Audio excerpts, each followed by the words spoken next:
Hello everyone, this is Team 3 and this is a presentation video. So let me just introduce to our members. So we have Gourav Dhalia, Nikhilesh Patil, Tanmay Patil, Richie and myself Hardik in the team. And the topic we have chosen for this presentation is Mansuripur's paradox, which came out in 2012, which is quite recent comparatively. So now let's quickly get through the content. So, introduction, I'll be giving the introduction to the topic. Then we have Wilbert's dipole, and this topic will be covered by Gaurav. Thirdly, we have Ampere's dipoles. This topic will be covered by Nikhilesh Patil. Fourth, magnetized material. The topic will be covered by Tanmay Patil. And lastly, we have the Einstein law, force law, which will be covered by Richie. And I will be concluding the video. So let's get started. So it all began with a paper that came out in May 7th, 2012, and the author was Mr. Mansuripur, and you can see the fairly attractive topic headline: Trouble with the Lorentz law of force incompatibility with the special theory, special relativity, and momentum conversation. So now, what he explained in the paper was two cases basically. So first, I'll be explaining the case down below, and then I'll move forward to the case above. So in this case, we have a lab frame which is stationary, the particle as well as the magnet, and then we have a moving frame which is moving with respect to the lab frame at some velocity v.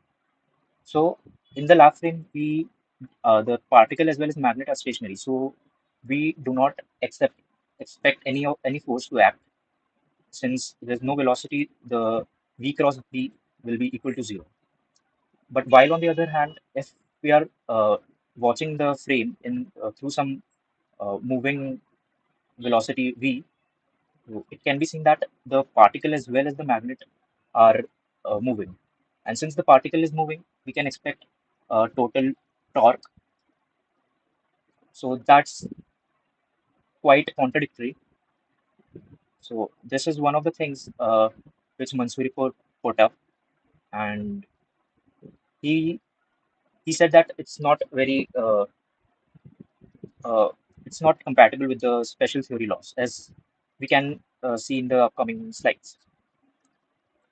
So as well as now we can look at the above case above. So again, we have a lab frame and then a particle frame.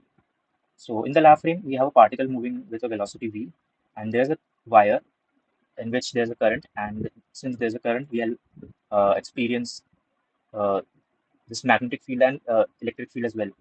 So since the particle is moving with a velocity v and the magnetic field is down, we'll expect a magnetic force to act on the particle towards the wire, which is not the case if we see this case in particles frame.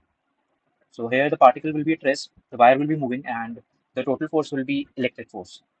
So although the modulus of the force might come out to be equal, but uh, theory-wise this is quite unacceptable, as Mansuripur claimed. So obviously, like this claim,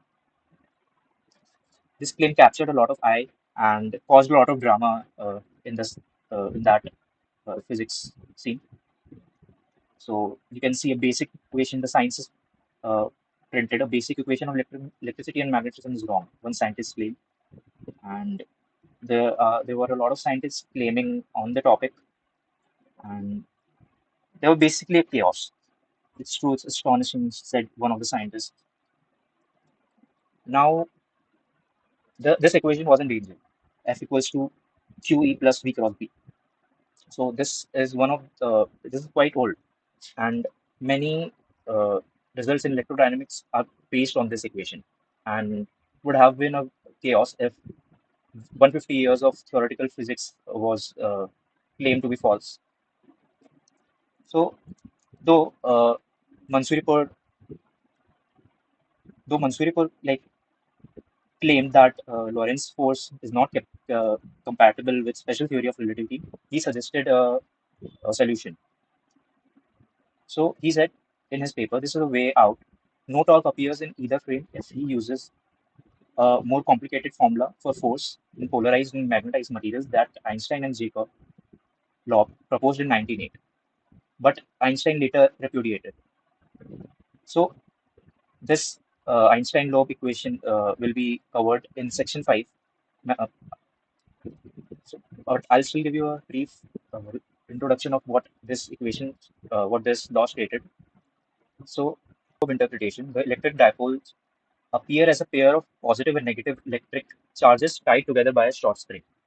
So, this is how Lorentz formulation was done.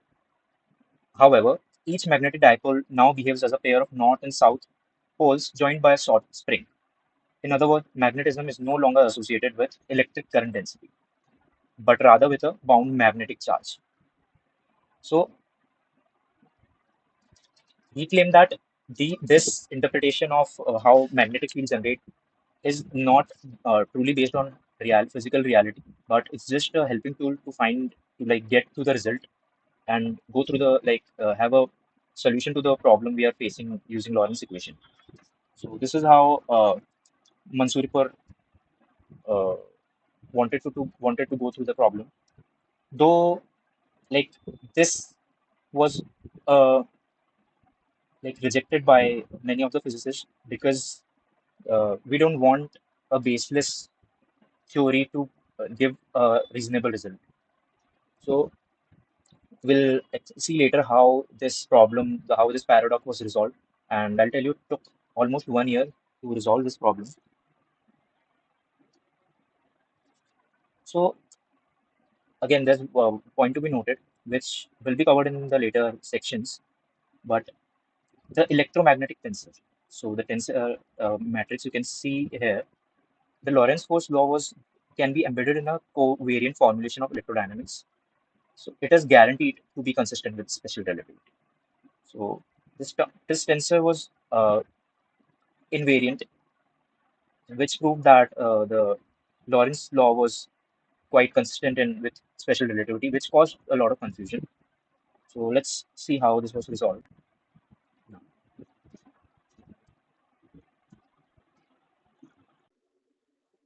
Hello, I'm Gaurav, and as Hardik discussed earlier about the introduction part, I'm going to discuss about the first example, that is Gilbert dipoles.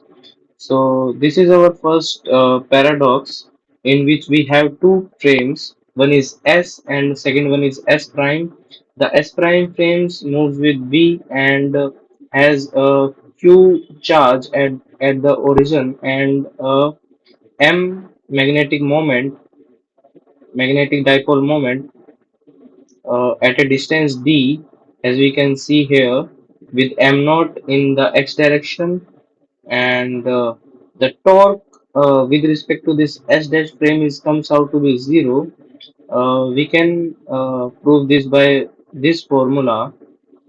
For the s dash frame, the b and the p, the electric dipole moment, is zero. So that's how the torque comes out to be zero. Now we will calculate the same thing with respect to S frame.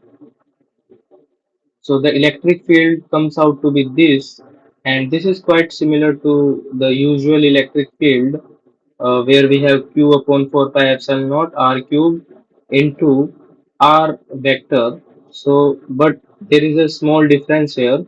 There is a this Z axis component is different, that is Z minus VT. So this is our E with respect to S, and similarly we can calculate the B, that is our magnetic field with respect to S. That's come out to be this expression, and this expression is in X and Y direction, and this is our gamma from special theory of relativity, and there is a this electric dipole moment which has this formula, and this comes out to be of this expression. Now the torque in S frame is comes out to be this, which is completely in x direction, and this has expression of qm naught upon 4 pi epsilon naught into upon c square d square. Uh, So as the charge is moving in the z direction, so the magnetic field in the z direction goes to 0, and the torque is now the torque is non-zero in the one frame, and the torque is 0 in another frame is goes to 0. So that's how the paradox created. And Mansuripur stated that the Lorentz force is inconsistent with the special relativity, but the main fundamental problem he did was in the expression of this torque, which is only applicable for this case when we have this m vector at rest, and in this case s dash frame with respect to s, this m vector is moving with v, so this expression is not valid. So that's the main fundamental problem, and this paradox was resolved by Victor Namias. So the standard formula for the torque is this, and but here in this case with respect to s, the m is moving with v, so the force comes out to be this, and this is our Lorentz force, where the q prime is the our magnetic monopole. So we have two magnetic monopoles, one is minus q star and one is q star, and these have some our vectors as r minus and r plus. So our torque on the moving dipole is this, and our dipole comes out to be this, and this n is r plus cross f plus plus r minus cross f minus. Now f plus is comes out to be q star into b plus minus 1 upon c square into v cross e plus, and same for our f minus, where we will just replace b by b minus and e by e minus. Now we will put in this expression, and from there we will get this expression, and we will now expand this expression furthermore. In this is our m cross v cross e, which we can write it as like this, as we can see. Now we will put in this expression our number 7. Now our final expression comes out to be this, and in this case when we'll put the b and the e, b and e from this second and third equation, we will finally conclude that the n comes out to be 0. So that's how our paradox is resolved. Thank you. Hello everyone, my name is Nikhilesh Patil and I will discuss with you this third section of our paper, that is hidden momentum in Amperian dipoles. So our passage emphasizes the importance of relativistic effects in understanding the behavior of electromagnetic systems and the distinction between different models in terms of the treatment of hidden momentum and angular momentum. So as in the previous part, Gaurav emphasized that the mistake that Mansuripur was making was not taking into account this third term, which the overall torque was derived by Victor Namias, and Victor Namias believed that this formula should be applicable to an Amperian dipole as well, but it's not the case. The Amperian dipole involves a totally different concept of hidden momentum. So now we'll explain it by a simple setting. We'll have this uh, current loop right here, which has height w and width l, and vb is the velocity of positive charges in the bottom side of the loop, and vt is the velocity of the top side of the loop. And we are applying the electric field, which accelerates the left side charges and decelerates the right side charges by an equal amount. So what we are interested in actually is the total momentum of the charges in the loop. So as we can see, the left end and the right end loop will compensate to zero, as the amount accelerated here is equal to the amount decelerated here. So the top and the bottom side of the loop will only contribute. So as we can see by the overall positioning of the system, as the system is not moving, we can conclude that the momentum of the system is zero, and as the charges are not interacting. But we'll proceed with the calculation. The calculation also yields that the classical momentum is zero, which is given by this relation right here. And now we'll calculate the relativistic momentum. So there will be a factor of gamma, as we include it in the velocity of relativity, as we did in the course, right? But what we actually get is the relativistic momentum is non-zero. We'll get this factor right here, which doesn't cancel out to be zero, as the positive charges will travel from the bottom side of the loop to the top side of the loop. They'll gain an energy which will be given by q times e times w, right? And this gain in energy will be equal to the mc square times this factor gamma, actually the difference between these factors of the bottom and the top loop. So we'll replace this gamma top and gamma bottom with this relation right here, and we'll use the relation of the magnetic moment, which is given by I times a for a loop, right?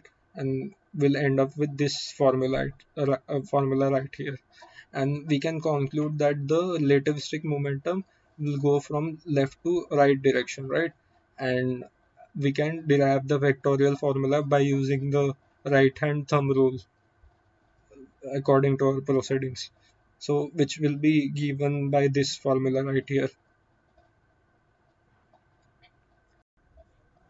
So now that we have derived this concept of hidden momentum, it was first studied by Shockley, and it was studied in the context of static electromagnetic system with non-zero field momentum.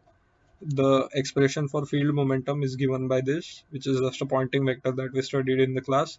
So in such configuration, the hidden momentum exactly cancels with the field momentum, which is just the negative of it, and it leaves a total of zero momentum, and which is required by the center of energy theorem. But this has created an impression that we have just invented this hidden momentum in order to just rescue this abstract theorem, and it might seem very artificial and ad hoc, but it's not further from the truth, and it's very perfectly ordinary relativistic mechanical momentum, and it is only concerned with the system which have internally moving part, as this current loop did. But the Gilbert dipole doesn't have any internally moving part, so it doesn't we don't concern it with an extra hidden momentum, so there won't be any extra term in it. So now we'll study the system that which we have used with the hidden momentum in the context of the first problem that Gaurav discussed. So in the S dash frame, when we'll just substitute this Gilbert dipole with the dipole that we are using right now, just a small one, which lies in the zy direction and which points towards the x direction, replicating this system. So when we'll put it right there, we can derive the hidden momentum by this expression right here, just the cross product of the magnetic moment and the electric field, which is on that point, and we'll get this expression. And as this hidden momentum is perpendicular to the velocity of the frame as it is moving the lap frame, it gives us because of the Lorentz transformation, this remains conserved, right? But the hidden angular momentum doesn't remain conserved. The expression of hidden angular momentum is just natural, r times ph, and it is changing in the lap frame, as we can see, as r is changing in the lap frame, right? So we'll get the expression for the hidden angular momentum by this formula, just v cross ph, and this will result into a torque, which is additional torque which is applied on this magnetic dipole because of the charge on the origin. But so this is the final result that we have obtained right here, that uh, what we are actually concerned with in real systems is that there's an overt angular momentum and there's an hidden angular momentum, which results into two different terms for the torque. And this overt angular momentum represents the torque with the actual rotation, and which is this non-overt, the hidden angular momentum. It is not associated with any overt torque, as it is involved with the intrinsic motion of the system. So for the first case, in the Gilbert dipole case, we found out that this torque was zero. So the overt and the hidden terms were also zero. But in the Ampere model, we find out that the overt term is zero, but the internal term, the hidden term, is non-zero. So in conclusion, what we can say is that there's a clear distinction between both of these models, the Gilbert and the Ampere. In the Gilbert model, the presence of an extra term in the torque formula results in zero total torque and the absence of hidden angular momentum and no rotation. But in the Ampere model, the absence of the third term leads to a non-zero torque, which in turn drives an increase in hidden angular momentum, although there is no overt rotation. So this highlights the important distinguishing between the overt angular momentum associated with the actual rotation and the hidden angular momentum, which is not linked with any observable rotation of the object. So in the Gilbert model, both the torque and the rate of change of hidden angular momentum are zero, while in the Ampere model, they are equal but non-zero. So this underscores the differing implications of both of this model for the understanding of electromagnetic phenomena. Thank you. Hello, my name is Tanmay Patil, roll number being 1210260058. Today, I will present on the section number 4, which is magnetized material. As Gaurav talked about the Gilbert's dipole, and he went on proving that the torque in both S and S prime frame for this configuration is zero after invoking the Victor Namia's resolution. Then Nikhilesh talked about the Ampere's dipole. He showed us how hidden momentum comes out to be from the special theory of relativity, and how these change in special this change in hidden momentum would require a torque in S prime frame if our magnetic dipole was an Ampere dipole. Here in the part 4, I would treat the magnetic dipole as a magnetized medium and then calculate the torque directly from the Lorentz force law without invoking P cross E or M cross B. This was how Mansuripur formulated this in his research paper. Yeah. Now let's write the magnetization vector in S prime frame.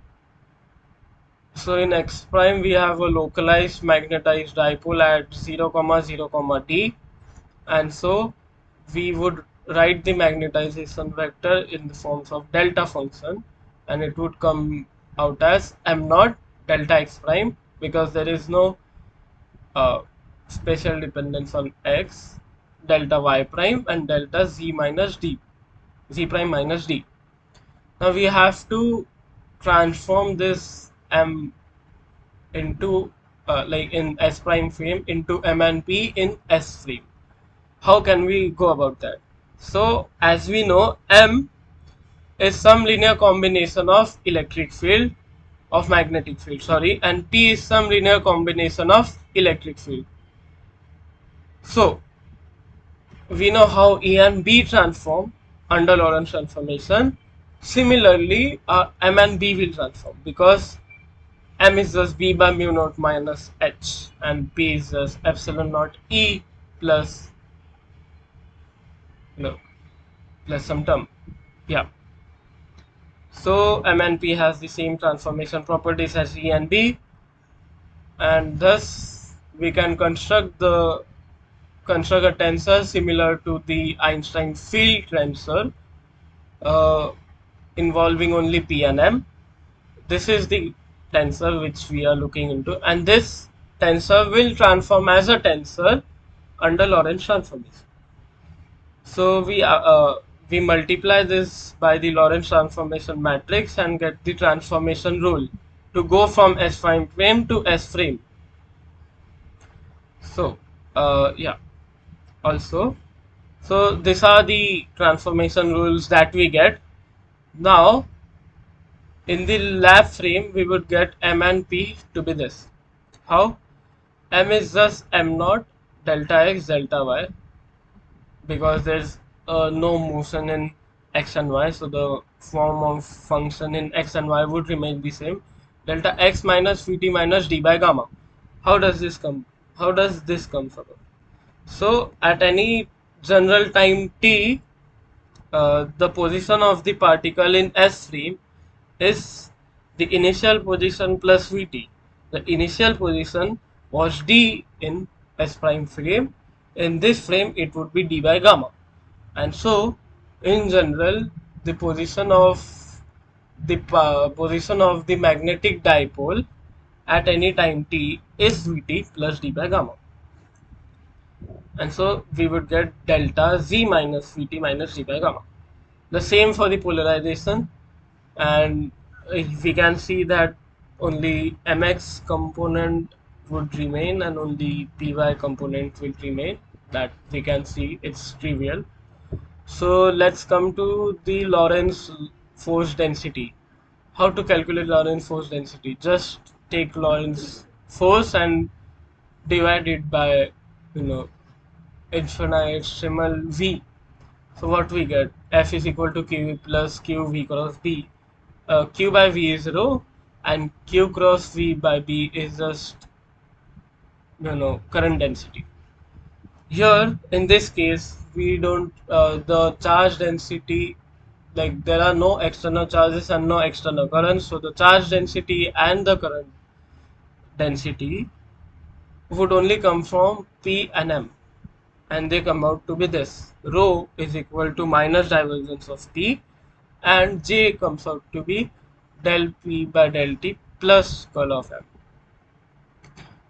Putting this expression here, we get F as minus divergence of P into E plus curl of M cross B plus del P by del T cross B.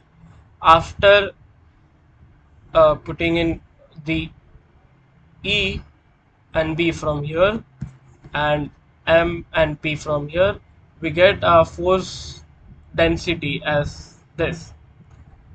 If we want to calculate the force on the dipole, we integrate it with, we do the volume integral and then we get force as 0. Similarly, we can calculate torque density by R cross F and we get it as this.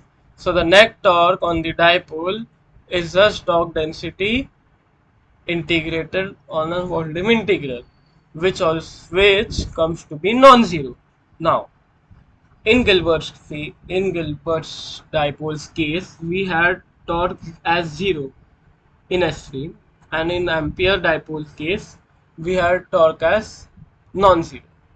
If we see the torque in Ampere dipole case and this, it matches. So basically, this case is of Ampere's dipole.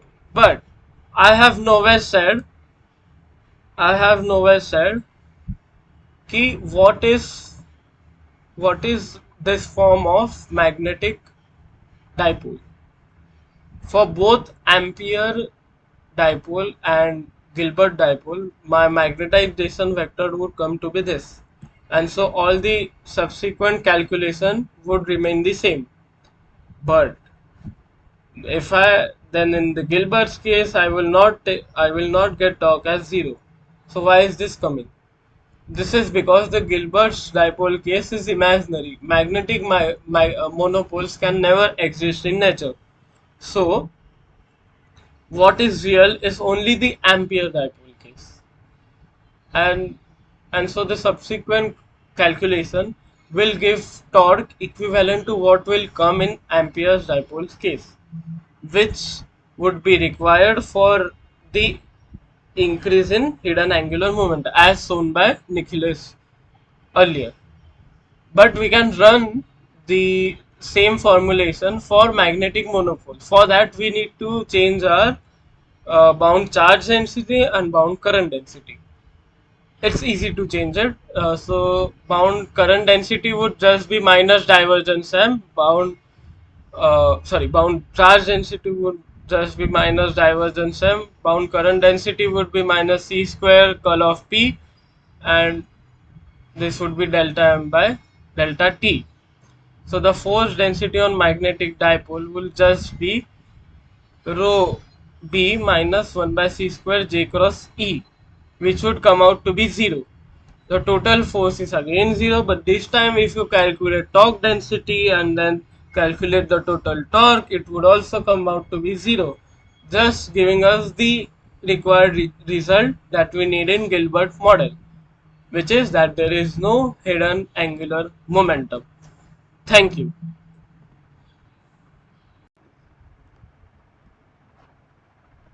Take three, starting. Okay, I'm Richie Shambharkar. My roll number is 210260045, and I'm going to be talking about the Einstein law of force law. And if you want to know about it in gist, it's like some type of thing that we are adding to the system so that uh, in hopes of balancing it out is what I would like to look at it as. So before getting into derivation, I would like to show you the form of the equation, which is this is nothing else but the force density, and if you want to find what the force density is, we can just plug in these values that we have found it earlier, and which are these. Now when we go ahead, this is what we get, and this is the force that we have, and this is found out because we computed a triple integration of the force density with respect to, we did triple integration with respect to dx, dy, dz, because it's rectangular coordinates, and this precisely comes out to be 0 because d is equal to gamma times z minus vt, and it's pretty trivial, but if you want to see it, this is a pretty easy solution to look at. It's very trivial, it's just basic differentiation, but I thought I would just include this. And yeah, this is pretty much what we get, and this turns out to be 0. But before going ahead, let's kind of try to derive this thing, and what we kind of come to is that we're going to use a little different forms of the Maxwell equations that we already have, and it's some equations like this. And if you want to go ahead with these, we first wish to compute something called a pointing vector. Let's say this is the pointing vector. We want to find a pointing vector because it is in some way related to the intensity of our fields. And ignoring the first one, this is for Lorentz, regular Lorentz form, but if we kind of go ahead, we can find something for the Einstein law form, and it's a form like this. It is completely found out using the equations earlier, and obviously some mathematical magic. And again, I'm not very sure how they came from here to here, but I mean, in some way that is again just dividing the whole thing by volume, and this is how you get over here, and that's pretty much it. And then again, you can put these in, then you have this as 0. And essentially what we have is that we want to go ahead and discuss about it more, because the whole point of the paper was that there was some talk that was acting on it, and now what we are exactly going to discuss over here is how this thing is going to nullify the talk that we have.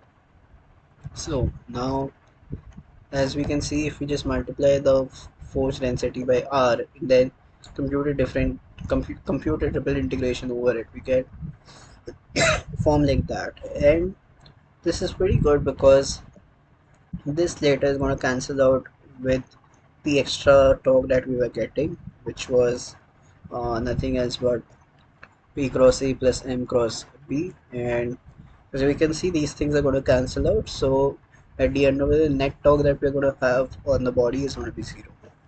Alright, I think that this is pretty much it, and I'm done. Alright, thank you.